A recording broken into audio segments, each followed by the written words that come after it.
London was just then talking of one whose name is already a name and nothing more. Reuben Rosenthal had made his millions on the diamond fields of South Africa and had come home to enjoy them according to his lights. How he went to work will scarcely be forgotten by any reader of the halfpenny evening papers, which reveled in endless anecdotes of his original indigence and present prodigality, varied with interesting particulars of the extraordinary establishment which the millionaire set up in St. John's Wood. Here he kept a retinue of black South Africans who were literally his slaves, and hence he would shally with enormous diamonds in his shirt and on his finger, in the convoy of a prize fighter of heinous repute, who was not, however, by any means the worst element in the Rosenthal millenage. So said common gossip, but the fact was sufficiently established by the interference of the police on at least one occasion, followed by certain magisterial proceedings which were reported with justifiable gusto and huge headlines in the newspapers aforesaid. And this was all one knew of Reuben Rosenthal up to the time when the old Bohemian Club, having fallen on evil days, found it worth its while to organize a great dinner in honor of so wealthy an exponent of the club's principle. Not at the banquet myself, but a member took Raffles, who told me all about it that very night. Most extraordinary show I ever went to in my life, said he. As for the man himself, well, I was prepared for something grotesque, but the fellow fairly took my breath away. To begin with, he is the most astounding brute to look at. Well over 6 feet, with a chest like a barrel and the reddest hair and whiskers you ever saw. Drunk like a fire engine, but only got drunk enough to make us a speech that I wouldn't have missed for 10 pounds. I'm only sorry you weren't there. Too bunny, old chap.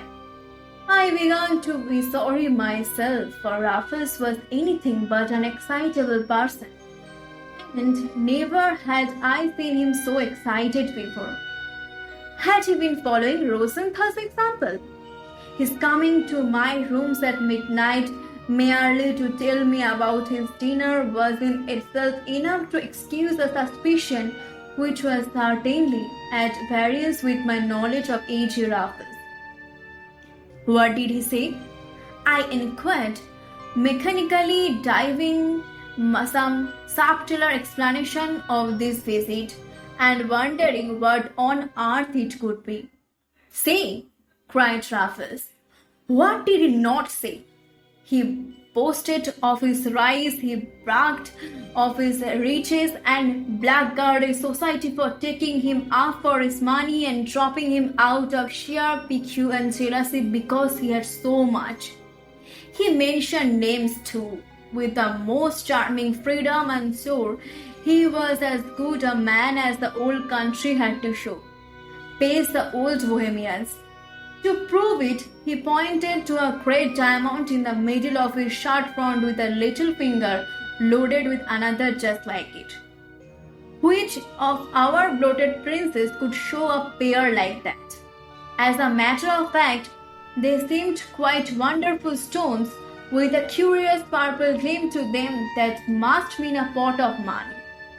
But old Rosenthal swore he wouldn't take 50,000 pounds for the two, and wanted to know where the other man was who went about with 25,000 in his shirt front and another 25 on his little finger. He didn't exist. If he did, he wouldn't have the pluck to wear them. But he had. He had tell us why, and before you could say Jack Robinson, he had wiped out a walking great revolver. Not at the table, at the table, in the middle of his speech. But it was nothing to what he wanted to do. He actually wanted us to let him write his name in bullets on the opposite wall to show us why he wasn't afraid to go out in all his diamonds. That brute Parvis, the prize fighter, who is his paid bully, had to bully his master before he could be persuaded out of it. There was quite a panic for the moment. One fellow was saying his prayers under the table, and the waiters blotted to a man. What a grotesque scene! Grotesque enough, but I rather wish they had let him to go the whole hog and blaze away. He was as keen as knives to show us how he could take care of his purple diamonds, and do you know, Bunny? I was as keen as knives to see. And Raffles leaned towards me with a sly, slow smile that made the hidden meaning of his visit only too plain to me at last. So you think of having a try for his diamonds yourself? He shrugged his shoulders. It is horribly obvious, I admit. But yes, I have set my heart upon them. To be quite frank, I have had them on my conscience for some time. One couldn't hear so much of the man and his prize fighter and his diamonds without feeling it a kind of duty to have a go for them. But when it comes to brandishing a revolver and practically challenging the world, the thing becomes inevitable. It is simply thrashed upon one. I was fated to hear that challenge, Barney, and I, for one, must take it up. I was only sorry I couldn't get on my hind legs and say so then and there.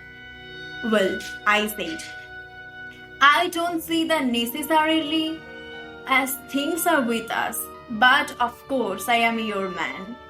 My tone may have been half-hearted. I did my best to make it otherwise.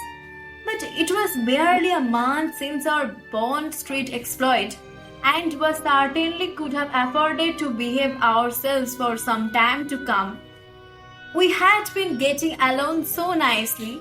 By his advice, I had scribbled a thing or two, inspired by Raffles. I had even done an article on our own jewel robbery, and for the moment I was quite satisfied with this sort of adventure. I thought we ought to know when we were well off and could see no point in our running fresh risks before we were obliged. On the other hand, I was anxious not to show the least disposition to break the pledge that I had given a month ago. But it was not on my manifest disinclination that Raffles fastened.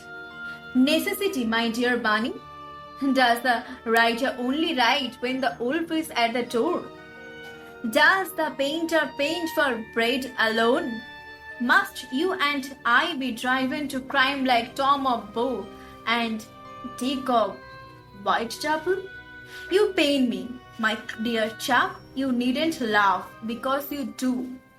Art for art's sake is a vile catchword, but I confess it appeals to me.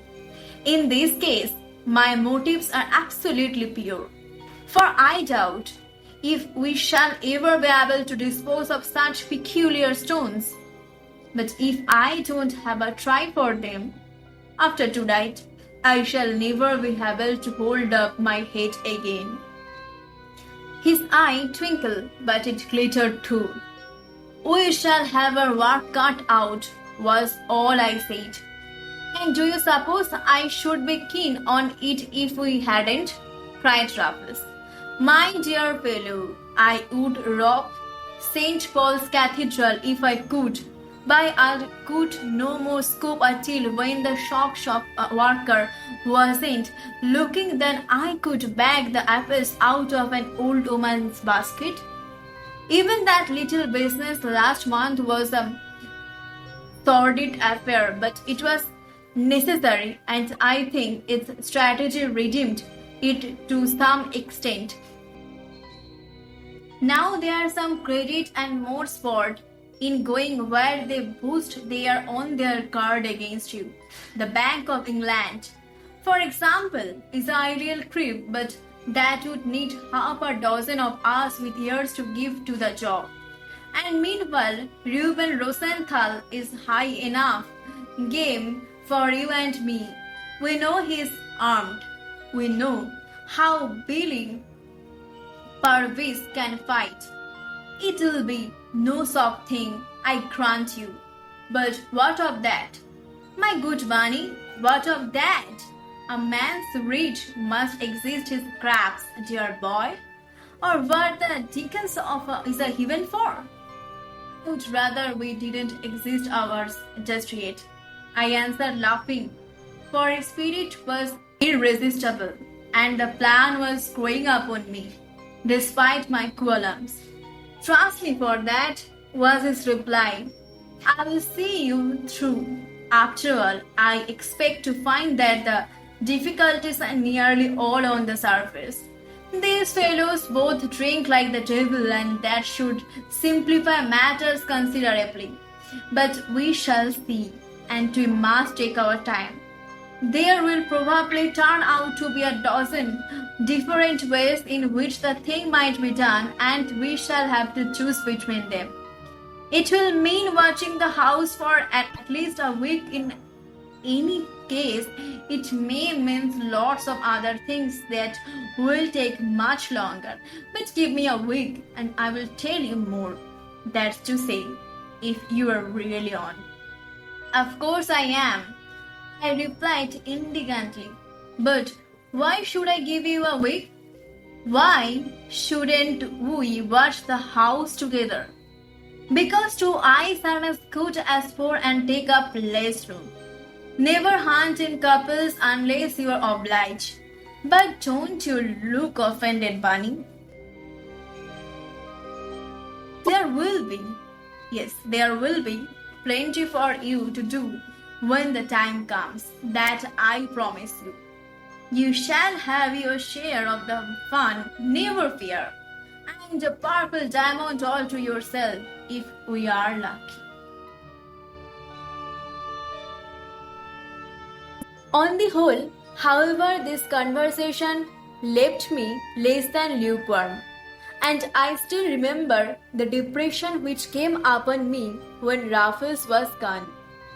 I saw the folly of the enterprise to which I had committed myself, the sheer, gratuitous, unnecessary folly of it, and the paradoxes in which Raffles revealed, and the frivolous casuistry which was nevertheless half sincere, and which his mere personality rendered wholly plausible at the moment of utterness, appeared very little to me when recalled in cold blood.